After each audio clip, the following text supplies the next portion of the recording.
good show? Yeah! Are we ready for a great show? Yeah! Are you ready for a show that'll change your life? Yeah! Or the good show? Okay, guys, we're doing the good show version. Don't worry about the life changing. They don't want the life changing version.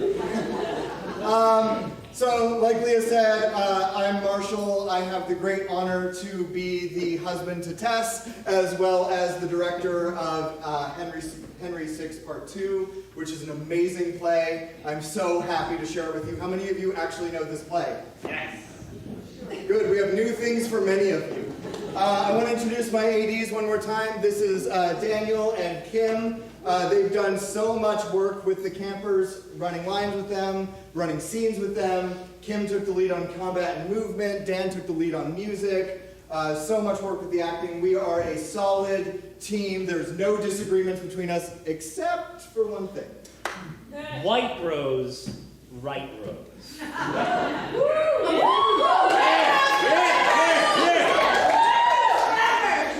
Vote for Lancaster is a vote for strong female queens like Margaret. Red Rose!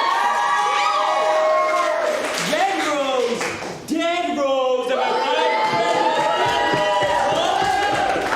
right? You better watch your back, mister. All right.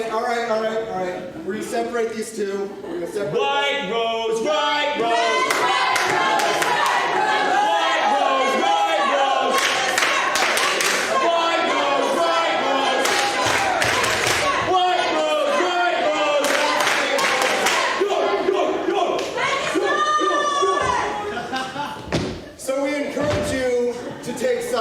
We've assigned you sides. There's some space between you, so if you've got the flower that you don't want, you can grab the other one real quick. We also have 5 down stools left. I promised Ryan I would strongly encourage you to sit up here. He really wants full down stools. So if any of you want to join us up here, please do that anytime in the next, 30 seconds. Okay, so we got together a mere 3 weeks ago. 11 strangers, plus 2 ADs, a dramaturg, and a hapless director. And we set out to tell a story of a family feud. And you can't do that if you're not a family. So over the last 3 weeks, as we've learned all the wonderful stuff that Leah talked about, this group has come together to be that wonderful family. I'm going to miss them so much. You can see just some of the little things that I love about these guys. They're probably all crying right now, so forgive them if they cry through their song. Thank you for sharing your children with us. They learned so much, and I learned so much from them. So without any further babbling from me, please enjoy the first part of the contention betwixt the 2 houses of York and Lancaster, with the death of the good Duke Humphrey, the banishment and death of the Duke of Suffolk, and the tragical end of proud Cardinal of Winchester, with the notable rebellion of Jack Cade, and the Duke of York's first claim to the throne.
Princess Margaret, for your grace.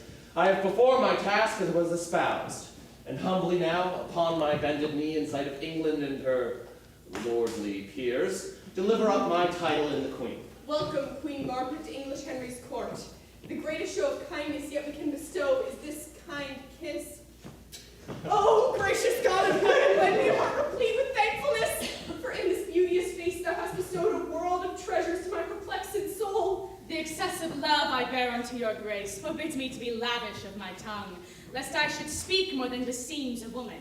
Let this suffice, my bliss is in your liking. Her looks did wound, but now her speech doth pierce. Sit down by my side, and Uncle Gloucester and you lordly peers, with one voice welcome my beloved queen. Long live Queen Margaret, England's happiness! We thank you all. My Lord Protector, so please your grace, here are the articles of contracted peace. Oh. Imprimis, it is agreed between the French King Charles and William de la Poole, Marquis of Suffolk, ambassador for Henry, King of England, that the said Henry shall espouse the Lady Margaret and crown her Queen of England.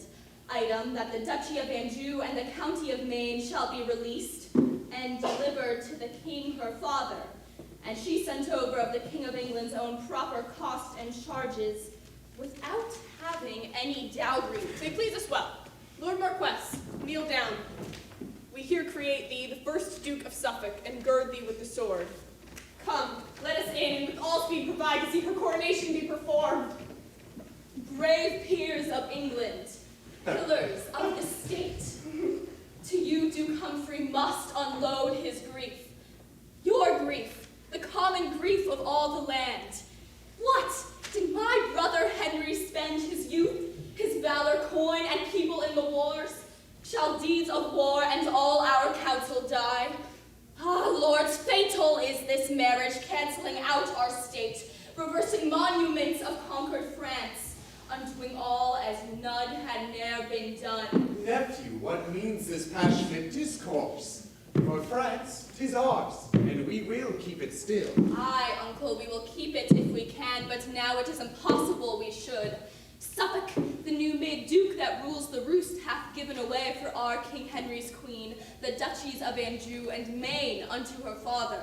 Now by the death of him that died for all, these counties were the keys of Normandy. But wherefore weeps Warwick, my valiant son? For grief that they are past recovery.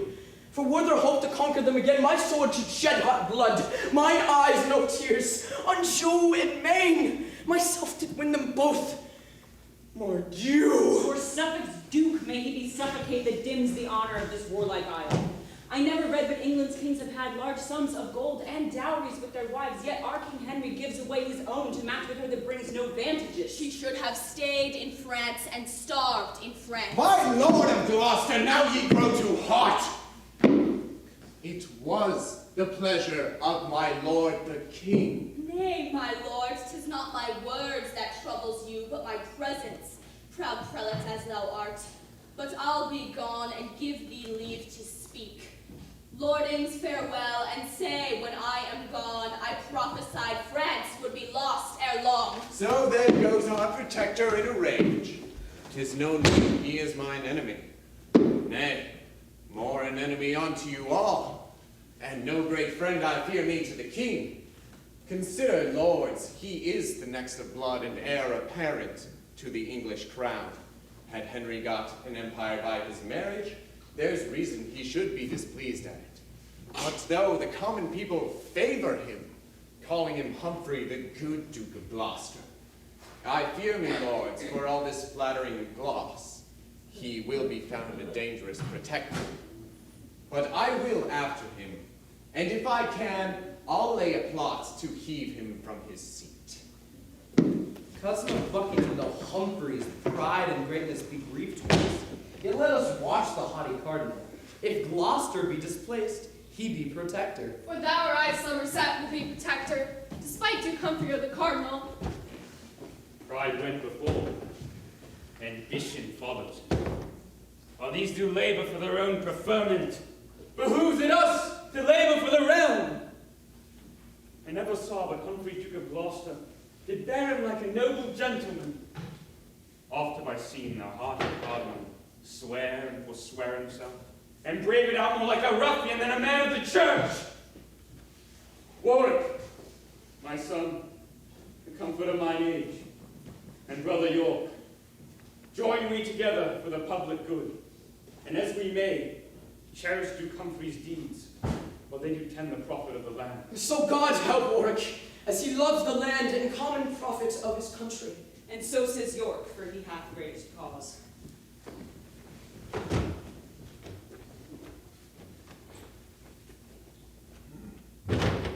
A day will come when York shall claim his own, and when I spy advantage seize the throne. Then York, be still a while till time do serve. Watch thou and wait while others be asleep, to pry into the secrets of the state, till Henry, surfeiting in joys of love with his new bride and England's dear-bought queen, and Humphrey with the peers be fallen at jars. Then will I raise aloft the milk-white rose, with whose sweet smell the air shall be perfumed, and in my standard bear the arms of York to grapple with the house of Lancaster. And force perforce I'll make him yield the crown, whose bookish rule hath pulled fair England down. Why are thine eyes fixed to the sullen earth, gazing on that which seems to dim thy sight? What seest thou there? King Henry's diadem? Put forth thy hand, reach after glorious gold. What is too short? I'll lengthen it with mine, and having both together heaved it up, will never more abase our sight so low as to vouchsafe one glance into the ground. Nell, sweet Nell, if thou dost love thy lord, banish the canker of ambitious thoughts. My troublous dream this night doth make me sad. What dreamed, my lord? Tell me, and I'll requite it with sweet rehearsal of my morning's dream. Methought the staff, mine office badge in court, was broken twain. It was by the cardinal. And on the pieces of the broken wand were placed the heads of Edmund, Duke of Somerset, and William de la Pole, 1st Duke of Suffolk. This was my dream, what it doth bode, God knows. Tut, this was nothing but an argument that he that breaks a stick of Gloucester's grove shall lose his head for his presumption. But list to me, my Humphrey, my sweet Duke. Methought I sat in seat of majesty, and in that chair where kings and queens are crowned, where Henry and Dame Margaret kneeled to me, and on my head did set the diadem. Nay, Eleanor, thou must chide outright. Art thou not second woman in the realm, and the protector's wife, beloved of him? And wilt thou still be hammering treachery to tumble down thy husband and thyself, from top of honor to disgrace's feet? Away from me, and let me hear no more. What, my lord, are you so choleric with Eleanor for telling but her dream? Next time I'll keep my dreams into myself and not be chatting. Nay, be not angry, I am pleased again. My lord protector, 'tis his highness pleasure you do prepare to ride into St. Albans. I go. Come, Nell, thou wilt ride with us. I'll come after you, for I cannot go before as long as Gloucester bears this base and humble mind.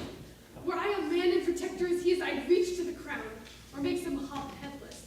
What, Sir John Hughes, what news is it? Jesus preserve your royal majesty. What sayest thou, majesty? I am but grace. But by the grace of God and Hume's advice, your grace's title shall be multiplied. The witch has promised to show your highness a spirit raised from the depth of underground, that shall make such answer as your grace shall be propounded. It is enough. I'll think upon the questions. Here, Hugh, take this reward. Make merry, man, with thy confederates in this weighty cause. Dame Eleanor gives gold to bring the witch. Yet I have gold flies from another coast. I dare not say. From the rich cardinal,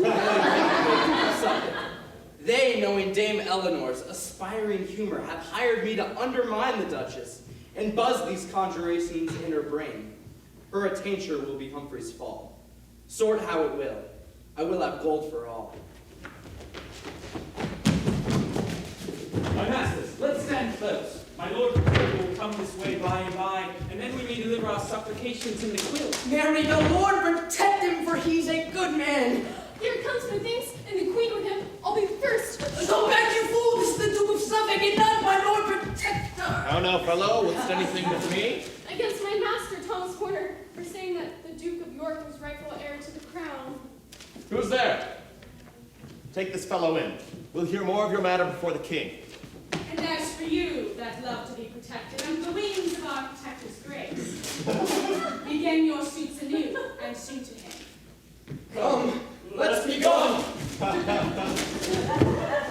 My lord is by this? The Commons loves unto that haughty Duke, that seeks to him more than to King Henry, and his proud wife, high-minded Eleanor, that ruffles it with such a troop of ladies that strangers in the court take her for queen. Can any grief of mine be like to this? I tell thee, fool, when thou didst run at tilt and stolest away our ladies' hearts in France, I thought King Henry had been more like to thee. Or else thou hadst not brought me out of France. Madam, content yourself a little while. As I was cause for your coming into England, so I will in England work your full content. And as for proud Duke Humphrey and his wife, I have set lime twigs that will entangle them. But stay, here comes the king. For my part, noble lords, I care not which, or Somerset or York, all's one to me. If York is ill to meet himself in France, let him be denied the regentship. If Somerset be unworthy of the place, let York be regent. I'll yield to him. Whether your grace be worthy, yea or no, dispute not that. York is the worthy earl. Ambitious Warwick, let thy betters speak. The cardinal's not my better. In the field, Peace, son, and show some reason, Cardinal, why Somerset should be preferred in this. Because the king, forsooth, will have it so. Madam, the king will help himself to give his censure. These are no woman's matters. If the king be old enough, what needs your grace to be protector of his excellence? Madam, I'm protector of the realm, and at his pleasure will resign my place. Resign it then, and leave thine insolence. Since thou art king, as who is king but thou, the commonwealth has daily run to wreck. The commoners hast thou wrecked. Yeah. The clergy's bags are Lincoln, lead with thy extortion. Yes. Thy sale of offices in towns in France, if it were known as the suspect is great, would make thee quickly hop without thy head.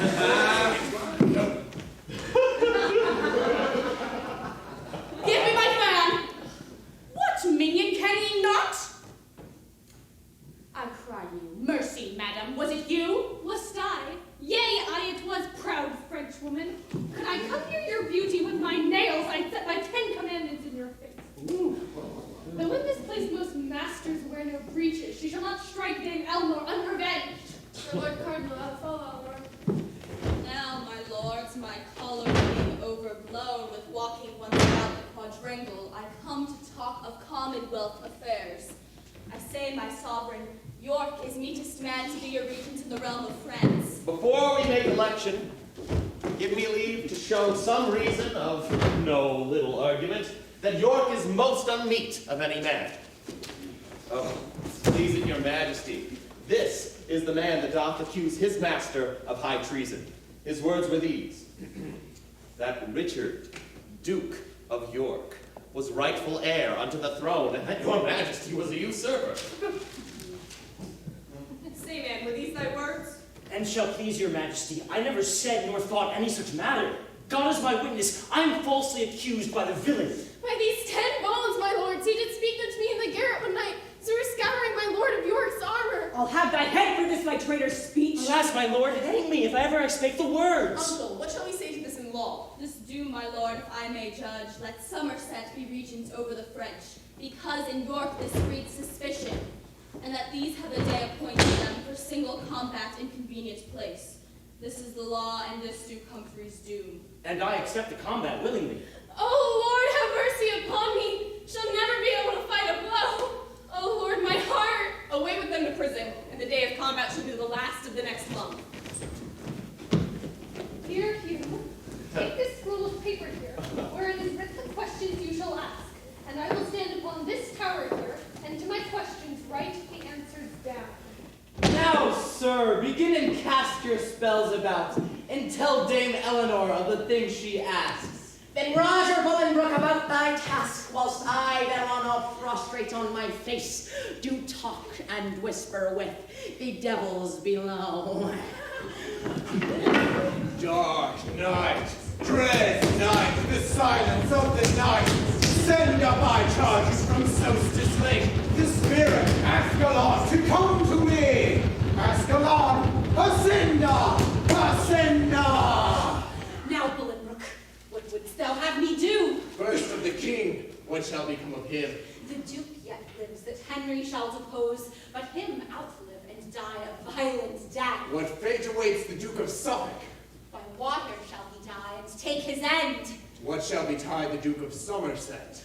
Let him shun castles. Safer shall he be upon the sandy plains than where castles mounted stand. Now question me no more, for I must tense again. Then down I say unto the damned pool, where Pluto in his fiery wagons safe. Zoom, we are betrayed! Come, sirs, lay hands on them and bind them sharp. The king shall have notice of this thing. See here, my lord, what the devil hath writ. Give it me, my lord, I'll show it to the king. Go, sir, see them fast locked in prison. My lord, I pray you let me go post to the king unto St. Albans to tell of this news. Content, away then about it straight. Who's within there? Ho! Sirrah, go build the Earls of Salisbury and Warwick to sup with me tonight. I will, my lord. Believe me, lords, for flying at the brook, I saw not better sport these 7 years a day. But what a point, my lord, your falcon made, and what a pitch she flew above the rest. Ah, to see how God and all his creatures works. No wonder. And like our majesty, our Lord Protector's hawks do tower so well. They know their master loves to be aloft. Why, Suffolk, England knows thine insolence. And thy ambition, Gloucester. I prithee, peace, good queen, and what not on these furious years. For blessed are the peacemakers on earth. Let me be blessed for the peace I make against this proud protector with my sword. Faithfully, uncle, and were come to that. This evening on the east side of the grove. How now, my lords? God, believe me, cousin Gloucester, had not your man put up the foul so suddenly, we had had more sport. Come with thy two-hand sword. True, uncle. Are ye advised the east side of the grove? Cardinal, I am with you. Why, how now, Uncle Gloucester? Talking of hawking, nothing else, my lord. Now, by God's mother, priest, I'll shave your crown for this. Medice tipsum, protector. See to it well. Protect yourself! The winds go high, set your sides, lords. What tidings were those talking of? Lady Eleanor, the protector's wife, has practiced dangerously against your state, dealing with witches and conjurers, demanding of King Henry's life and death. Oh, this news, I think, hath turned your weapon's edge. 'Tis like, my lord, you will not keep your hour. Ambitious churchmen, leave to afflict my heart. Sorrow and grief have vanquished all my powers, and vanquished as I am, I yield to thee. Gloucester, see here the tainture of thy nest, and look thyself be faultless. Thou wert best. Madam, for myself to heaven I do appeal, how I have loved my king and commonweal. And for my life, I know not how it stands. Sorry I am to hear what I have heard. Tomorrow toward London back again, to poise the cause in justice equal scales, whose beam stands sure, whose rightful cause prevails. Now, my good lords of Salisbury and Warwick, our simple supper ended, give me leave in this close walk to satisfy myself in craving your opinion of my title, which is infallible to England's crown.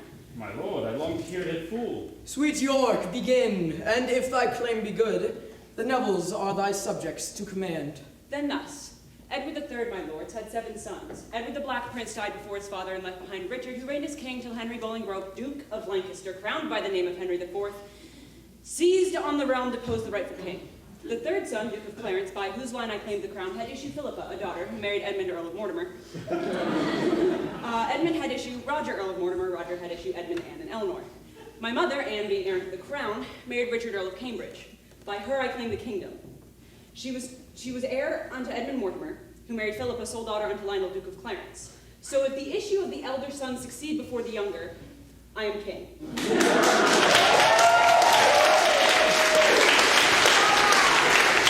What plain proceeding is more plain than this? Henry doth claim the crown from John of Gaunt, the 4th son. York claims it from the 3rd. Long live our son! England's king! I thank you both, but lords, I am not your king until this sword be sheathed even in the hard blood of the house of Lancaster. Then York, advise thyself and take thy time. Claim thou the crown and set thy standard up, and in the same advance the milk-white rose, and then to guard it will I rouse the bear. For why my mind presageth, I shall live to see the noble Duke of York to be a king. And Neville, this I do assure myself. Richard shall live to make the Earl of Warwick the greatest man in England, but the king. Stand forth, Dame Eleanor Cobham, Gloucester's wife. Receive the sentence of the law for sins such as by God's book are adjudged to death. You, madam, for you are more nobly born, shall, after 3 days open penance done, live in your country here in banishment. Welcome is banishment, welcome were my death. Eleanor, the law thou seest hath judged thee. I cannot justify whom the law condemns. Mine eyes are full of tears, my heart of grief. Sorrow would solace and mine age would ease. Say, Humphrey, Duke of Gloucester, ere thou go, give up thy staff. Henry will to himself protector be, and God shall be my hope. And go in peace, Humphrey, no less beloved than when thou wert protector to thy king. My staff? Dear noble Henry is my staff, and even as willingly at thy feet I leave it, as others would ambitiously receive it. Farewell, good king, when I am dead and gone, may honorable peace attend thy throne. One now is Henry king, and Margaret queen. This staff of honor wrought, here let it stand, where it best fits to be, in Henry's hand. Lord, let him go. Please it your majesty, this is the day appointed for the combat, and ready are the appellant and defendant, the armorer and his man, to enter the lists. So please your highness to behold the fight. Aye, good my lord, for purposely therefore left I the court to see this quarrel tried.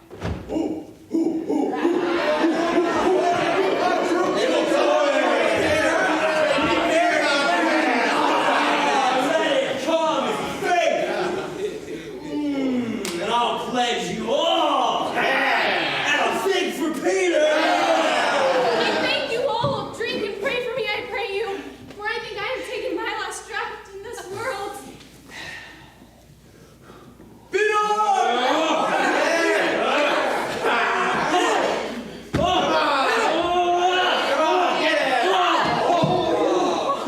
Peter, hold! I confess treason! Take this traitor from our sight, for his death we do perceive his guilt. Come, fellow, follow us for thy reward.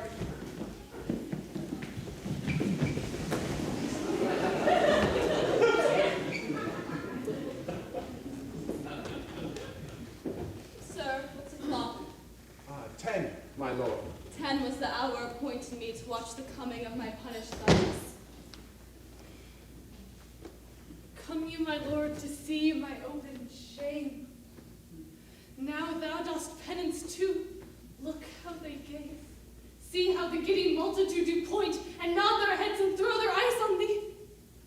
Ah, Gloucester, hide thee from their hateful looks, and in thy closet pent up rue thy shame, and ban thine enemies, both mine and thine. Be patient, gentle Nell, forget this grief. Ah, Gloucester, teach me to forget myself.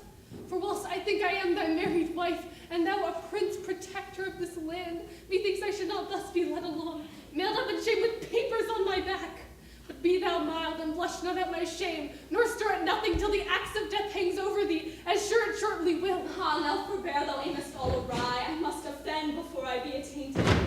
I summon your grace in his majesty's parliament. And my consent ne'er asked herein before. This is close dealing. Well, I will be there.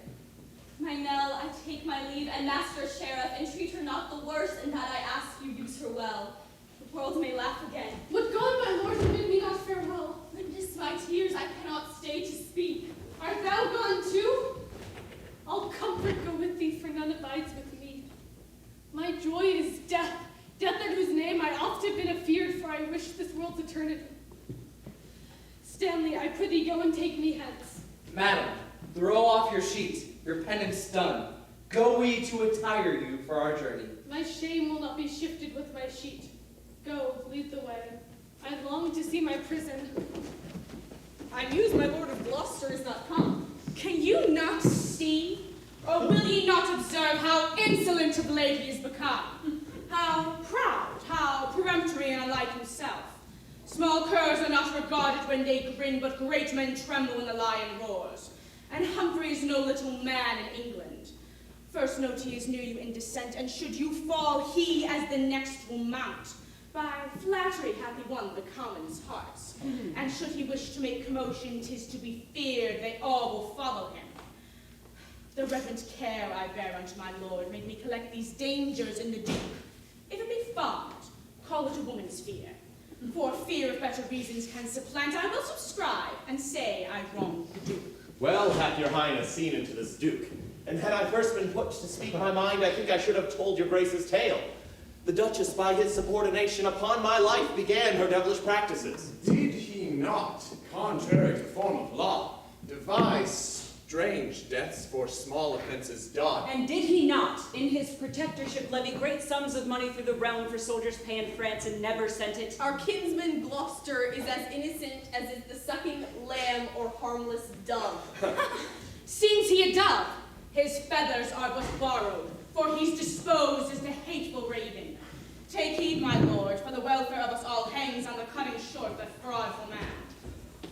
All health unto my gracious sovereign! Welcome, Lord Somerset. What news from France? That all your interest in those territories is utterly bereft. All is lost. Cold news, Lord Somerset, but God's will be done.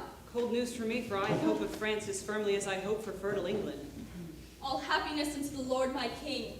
Pardon, my liege, that I have stayed so long. Nay, Gloucester, know that thou art come too soon, unless thou art more loyal than thou art. I do arrest you in his highness' name, and commit you here unto my lord cardinal, until your further time of trial. My lord Gloucester, 'tis my special hope that you will clear yourself from all suspect. My conscience tells me you are innocent. Ah, gracious Lord, these days are dangerous. I know their complot is to have my life, and if my death might make this island happy and prove the period of their tyranny, then I would expend it with all willingness. But mine is made the prologue to their play, and thousands more that yet suspect no peril will not conclude their plot in tragedy. Sirs, take away the duke and guard him, sure. Ah, thus King Henry throws away his crutch before his legs be firm to bear his body. Thus is the shepherd beaten from thy side, and wolves are gnarling. Who shall gnaw thee first? My lords, what to your wisdom seemeth best? Do or undo as if ourself were here. Will your highness make the appointment? I, Margaret, my heart is drowned with grief. His fortunes I will weep, and twixt each groan say, who's a traitor? Gloucester he is none. Free lords, cold snow melts in the sun's hot beams. Henry, my lord, is cold in great affairs. Believe me, lords, we're no more wise than I, and yet hereon I judge mine own wit good. This Gloucester should be quickly rid the world to rid us of the fear we have of him. Were it not how one an empty eagle were set to guard the chicken from a hungry kite, as placed Duke Humphrey as the king's protector. So the poor chicken should be sure of death. 'Tis true, madam. Were it not madness to make the fox surveyor of the fold? No, let him die, in that he is the fox, by nature proved an enemy to the flock, before his chaps be stained with crimson blood. Thrice noble Suffolk, 'tis resolutely spoke. Say but the word, and I will be his priest. But I would have him dead, my lord of Suffolk. There you can take no orders for a priest. Say you consent, and censure well the deed, and I'll provide his executioner. I tender so the safety of my liege. Here is my hand. The deed is worthy doing. And so say I. And I. And now before has spoken, it skills not greatly who impugns our duty. Great lords! From Ireland am I come amain to signify that rebels there are up and put the Englishmen unto the sword. York, do thou take in hands across the sea with troops of armed men to quell the pride of those ambitious Irish that rebel. Well, madam, sith your grace is so content, let me have some bands of chosen soldiers, and York shall try his fortunes against those kerns. York, thou shalt. Suffolk, remember what you have to do. And you, Lord Cardinal, concerning Duke Humphrey, 'twere good that you could see it in time. Come, let us go that may be performed. Now, York, or never steal thy fearful thoughts and change misdoubt to resolution. My brain more busy than the laboring spider weaves tedious snares to trap mine enemies. 'Twas men I lacked, and you will give them me. I take it kindly, and yet be well assured you put sharp weapons in a madman's hands. Whilst I in Ireland nourish a mighty band, I will stir up in England some black storm shall blow 10,000 souls to heaven or hell. I have seduced a headstrong Kentishman, Jack Cade of Ashford, to make commotion as full well he can, under the title of John Mortimer. By this I shall perceive the commons' minds, how they affect the house and claim of York. Then, if he have success in his affairs, from Ireland then comes York again, and then Duke Humphrey, he well made away. None then can stop the light to England's crown. York can tame and headlong pull them down.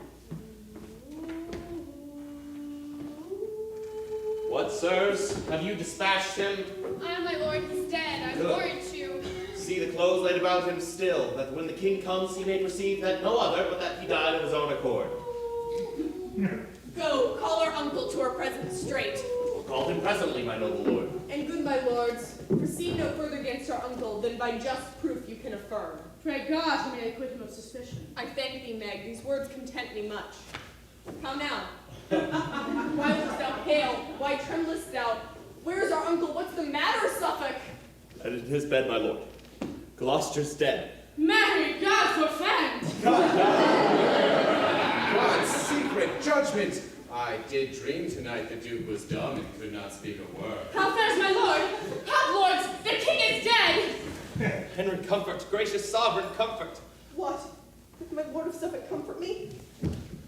Came he right now to sing a raven's note, and thinks he that the chirping of a wren can chase away the first conceived sound? Hide not thy poison with such sugared words. Look not upon me, for thine eyes are wounding. Yet do not go away. Come, basilisk, and kill the innocent gazer with thy sight. For in the shade of death I shall find joy, in life but double death. Now Gloucester's dead! Ah! Is all thy comfort shut in Gloucester's tomb? Why then, Dame Margaret was ne'er thy joy. Erect his statue and worship it, and make my image but an alehouse sign. For this was I nigh wrecked upon the sea, and twice by upward wind from England's bank drove back again into my native clime. What boded this? But well forewarning wind did seem to say, seek not a scorpion's nest, when from thy shore the tempest beat us back. I stood upon the hatches in the storm, and took a costly jewel from around my neck. I threw it towards the land, the sea received it, and so I wished my body might my heart. Ay me, I can no more. Die, Margaret, for Henry weeps that thou dost live so long. My lord, the commons like an hungry hive of bees run up and down, carrying not whom they sting. For good to Humphrey's death, whom they report to be murdered by Suffolk and the cardinal here. That he is dead, good work, is too true, but how he died, God knows, not Henry. Oft have I seen a timely parted ghost of ashy semblance, pale and bloodless. But lo, the blood is settled in his face, more better colored than when he lived. It cannot choose, but he was murdered. Suffolk and the cardinal had him in charge, and they, I trust, sir, are no murderers. Who sees a heifer dead and bleeding fresh, and sees hard by a butcher with an axe, but will suspect 'twas he that made the slaughter? Is Suffolk the butcher? Where's his knife? I wear no knife to slaughter sleeping men. Yet here's a vengeful sword rusted with ease that shall be scoured in his rancorous heart that slanders me with murder's crimson badge. Say if thou darest, proud lord of Warwickshire, that I am guilty in Sir Humphrey's death. What dares not Warwick, if false Suffolk dare him? He dares not calm his contumelious spirit, nor cease to be an arrogant controller, though Suffolk dare him 20,000 times. Madam, be still! With reverence may I say, for every word you speak in his behalf is slander to your royal dignity. What, witted lord, ignoble in demeanor, if ever a lady wronged her lord so much, thy mother took into her blameful bed some untutored churl, and noble stock was grafted with crab-tree slip, whose fruit thou art, and never of the devil's noble race. But that my sovereign's presence makes me mild. I would, false murderous coward, on thy knee make thee beg pardon for thy passing speech, and say it was thy mother that thou mentest, that thou thyself was born in bastardy. Pernicious blood, sucker of sleeping men! Thou shalt be wakened when I shed this blood, and from this presence thou darest go with me.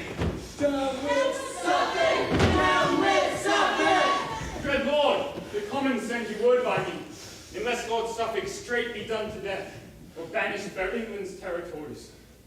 They will by violence tear him from your palace, and torture him with grievous lingering death. They say by him, the good Duke Humphrey died. They say by him, they fear the ruin of the realm. And therefore, if you love your subjects' weal, they wish you to banish him from forth the land. Go, Salisbury, and tell them all from me I thank them for their tender loving care. He shall not breathe infection in this air but 3 days more on the pain of death. Henry, let me plead for gentle Suffolk. Ungentle queen to call him gentle Suffolk. No more I say, if thou dost weep for him, thou wilt but add increase unto my wrath. Come, Warwick, come, good Warwick, go with me. I have great matters to impart to thee. Hellfire and vengeance go along with you! Fie! Womanish man, canst thou not curse thy enemies? A plague upon them, wherefore should I curse them? Yet methinks my heart would break should I not curse them. Poison be their drink, their softest touch, as smart as lizard stings, their music frightful like the serpent's hiss, boding screech owls to make the comfort full, and all the foul terrors and dark-seated hell. No more! Sweet Suffolk, hie thee hence to France, and long thou shalt not stay, but I'll have thee repealed. Oh, let this kiss be printed on thy hand, for when thou seest it, thou mayst think on me. Away, I say, for if the king do come, thou sure must die. And if I go, I cannot live. But here to die, what were it else but like a pleasant slumber in thy lap? Here could I breathe my soul into the air, or with thy lips stop my dying soul. Breathe it so into thy body, and then it live in sweet Elysium. Let me stay, fall what may befall. Mightest thou stay with the safety of thy life, then shouldst thou stay when heavens deny it, and therefore go, but hope ere long to be repealed. I go. And take my heart with thee. Thus like a slitted bark, so sunder we. This way fall I to death. This way for me. Thou beest death, I'll give thee England's treasure, enough to purchase such another island, so thou wilt let me live and feel no pain. Oh, what a sign it is of evil life when death's approach is seen so terrible. Robert, it is thy sovereign who speaks to thee. Died he not in his bed? Where should he die? Can I make men live whether they will or no? Oh, torture me no more. I will confess. Give me some drink, and bid the apothecary bring the strong poison I bought of him. Thou eternal mover of the heavens, look with a gentle eye upon this wretch. See how the pens of death do make him grin. Disturb him not! Let him pass peaceably.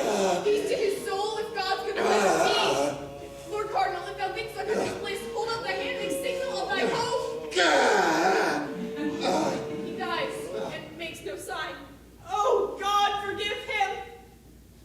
So bad a death argues a monstrous life. Prepare to judge, for we are sinners all. Close up his eyes and draw the curtain close, and let us all to meditation. Bring forth the soldiers of our prize! Master, this prisoner freely give I thee. The other water Whitmore is thy share. Water? How now, why startest thou? Doth death affright? The name affrights me, and whose name is death. A cunning man did calculate my birth, and told me that by water should I die. Yet let not this make thee be bloody-minded, for thy prisoner is a prince, William de la Poole, first Duke of Suffolk. Take him hence, and on our longboat's side, strike off his head. Thou darest not for thy own. Now I will dam up this Ionic mouth for swallowing the treasure of the realm. Thy lips that kissed the queen shall sweep the ground, against the senseless wind shall grin in vain. Water! Come, Suffolk, I must waft thee to thy death. Come, soldiers, show what cruelty ye can, that this my death might never be forgot. Julius Caesar was stabbed by Brutus' bastard hand, and Suffolk dies by pirates on the seas. Off with his head and send it to the queen! Lateran's come! And ransomless as prisoner shall go free, to see delivered safe to her. Come!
to drink small beer. Yes! When I am king, as king I will be. I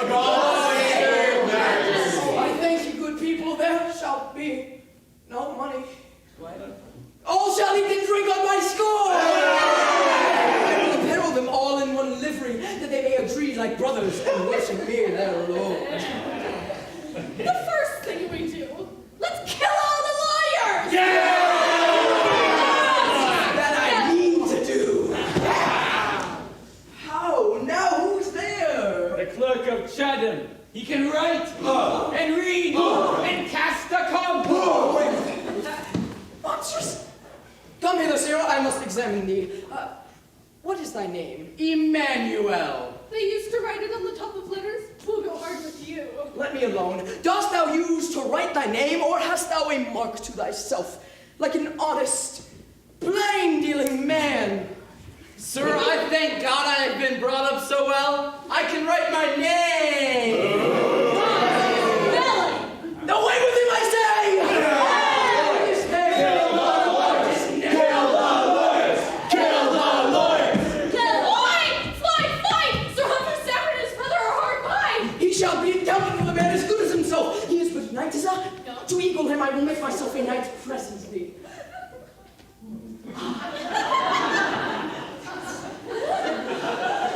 Rise up, Sir John Mortimer.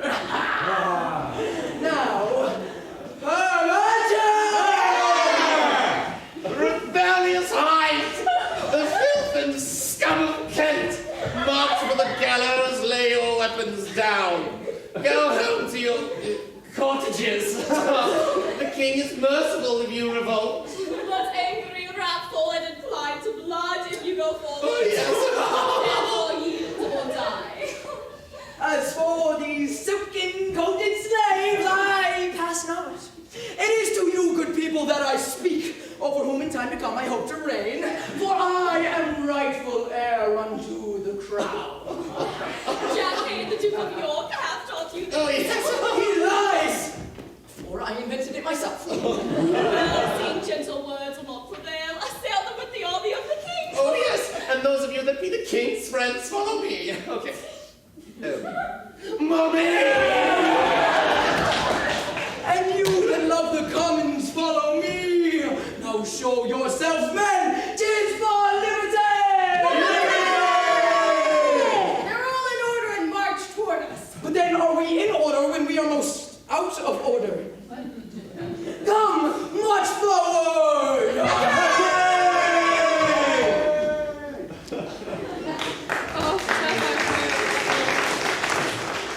Oft have I heard that grief softens the mind and makes it fearful and degenerate. Think therefore on revenge and cease to weep. But who can cease to weep and look on this? Here may his head lie on my throbbing breast. But where's the body that I should embrace? What answer makes you grace to the realm of supplication? Lord say, Jack Cade hath sworn to have thy head. Aye, but I hope your highness shall have his. Come now, madam, still lamenting and mourning for Suffolk's death? I fear me, love, if that I had been dead, thou wouldst not have mourned so much for me. My love, I should not mourn, but die for thee. My gracious lord, return to Killingworth until a power be raised to put them down. Lord say, the traitors hate thee, therefore away with us to Killingworth. Therefore your person might be in danger, so in the city I will stay. Nowhere the Duke of Suffolk now lies. These Kentish rebels should be soon appeased. Then linger not, my lord. Away, return to Killingworth.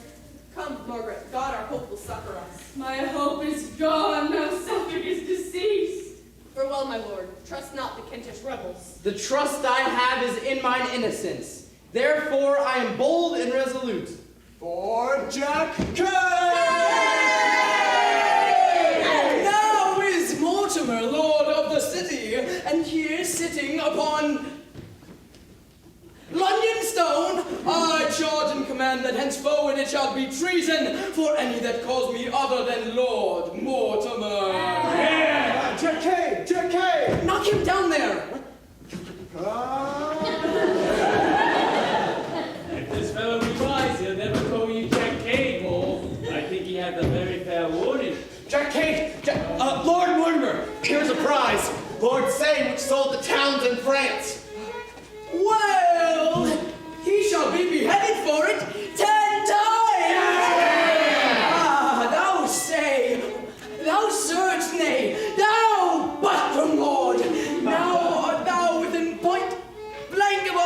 jurisdiction already.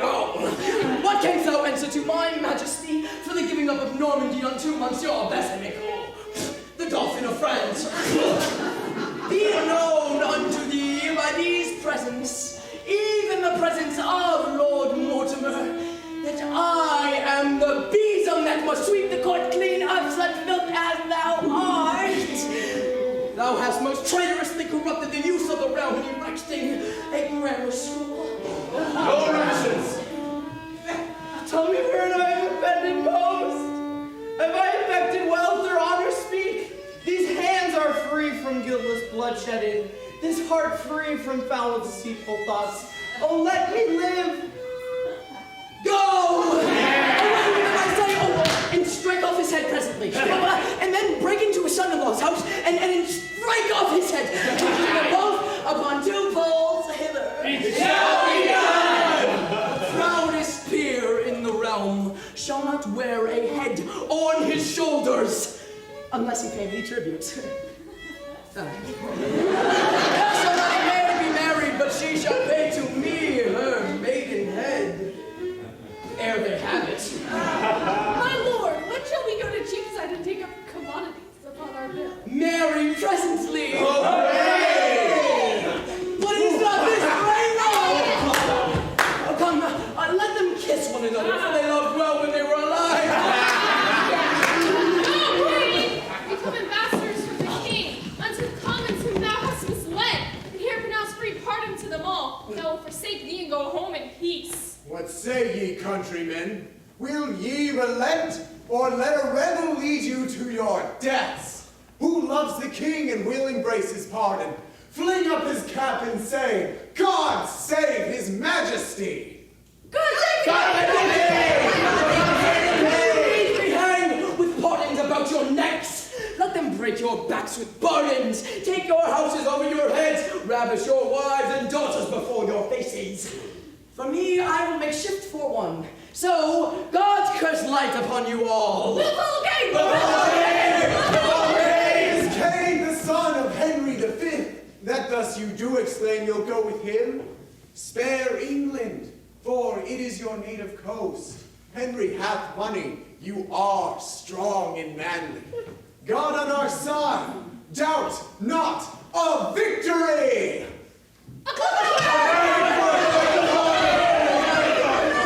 Was ever feather blown so lightly to and fro as this multitude?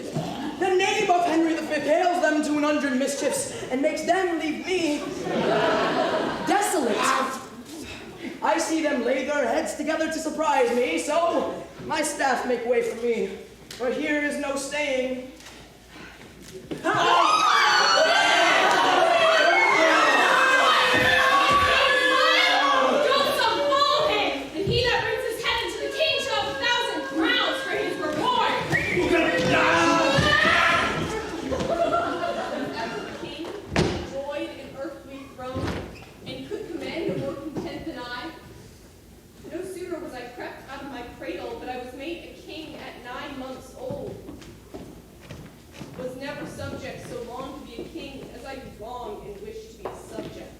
Glad tidings to your majesty. What, Buckingham, is the traitor Cade surprised? He is fled, my lord, and his powers do yield.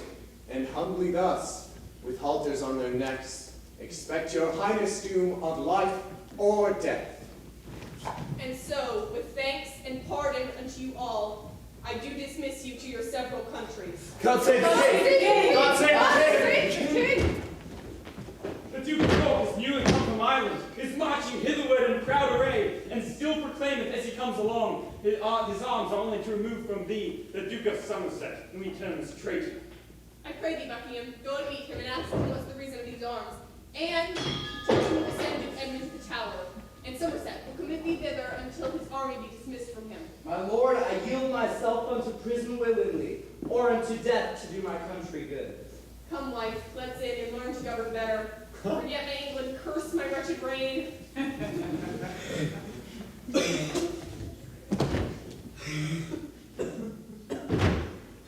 Good Lord, how pleasant is this country life.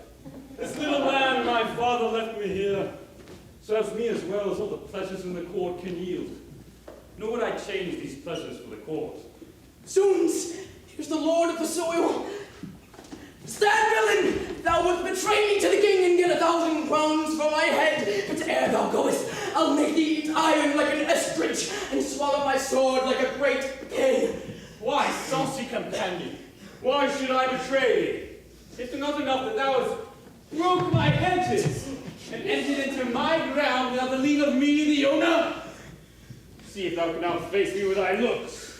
Said limb to limb, and thou art far the lesser. I'll come back to thee.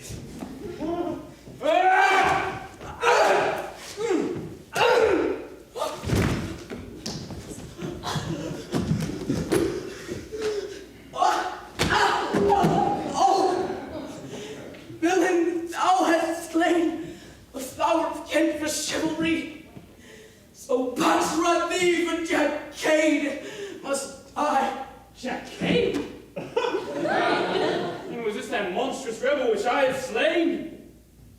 I'll drag him hence, and with my sword cut off his head and bear it to the king. From Ireland thus comes York to claim his right, and pluck the crown from feeble Henry's head. Whom have we here, Buckingham, to disturb me? The king has sent him, sure I must assemble. York, thou meanest well, I greet thee well. Humphrey of Buckingham, I accept thy greeting. Art thou a messenger or come of pleasure? A messenger from Henry, our dread liege, to know the reason of these arms and peace. The cause why I have brought this army hither is to heave proud Somerset from the king. The king hath yielded unto thy command, the Duke of Somerset is in the tower. Then, Humphrey, I do dismiss my powers. Soldiers, I thank you all. Disperse yourselves.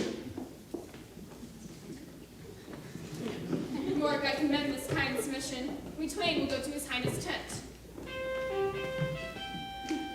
In all submission and humility, York doth present himself unto your highness. And what intends these forces thou dost bring? To remove the traitor Somerset from hence, and to fight with that monstrous rebel Cade, who I since heard to be discomfited. If one so rude and of so mean condition may pass with the presence of a king, will I present your grace a traitor's head, the head of Cade, whom I in combat slew. The head of Cade? Great God, how just art thou? How art thou called, and what is thy degree? Alexander Eden, that's my name, a poor squire of Kent that loves his king. Rise up, a knight. We give thee for reward 1,000 marks, and will that thou henceforth attend on us. May Eden live to merit such a bounty, and never live but true unto his liege. See, Buckingham, Somerset comes with the queen. Go, bid her hang quickly from the Duke. For 1,000 Yorks he shall not hide his head, but boldly stand and front him to his face. How now is Somerset at liberty? False king, by heaven, thou shalt rule no more, or him who heaven created to be thy ruler. Monstrous traitor, I arrest thee, York, of capital treason against the king and crown. Thou art deceived, my sons shall be my bail. Halt, where are you, boys?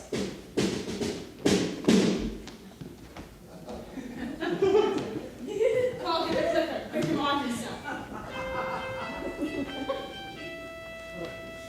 Why, what a brood of traitors have we here? Look at him, Lassen, called thy image so. Called hither to the stake my 2 brave bears. Are these thy bears? And so to arms, victorious father, to quell these rebels and their accomplices. Fie! Charity for shame, speak not in spite, for you shall sup with Jesus Christ tonight. Foul stigmatic, that's more than thou canst tell. Not in heaven, you'll surely sup in hell.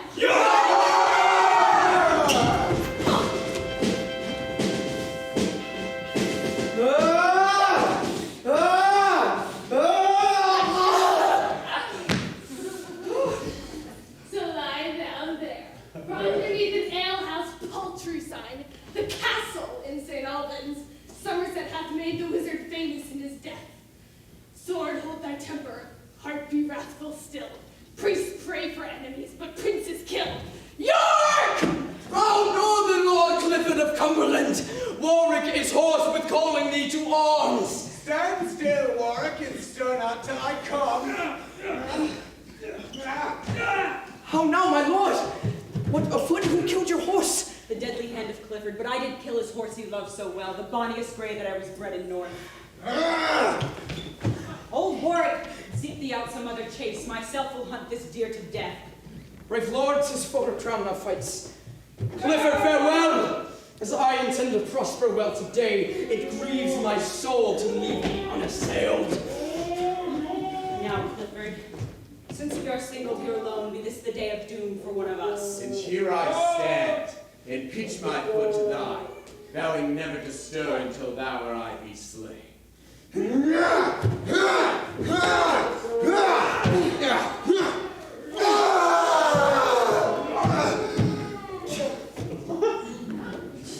fearful Henry, groveling on thy face, yield up thy crown unto the Prince of York. Mother of Covenant, where should I seek my aged father forth? Dismal sight. See where he breathless lies. Sweet father, to thy murdered ghost I swear mortal hate unto the house of York. Nor ne'er shall I sleep secure one night till I have furiously revenged thy death, and left not one of them to re-utter. But stay, there's one of them to whom my soul has sworn a mortal hate. Come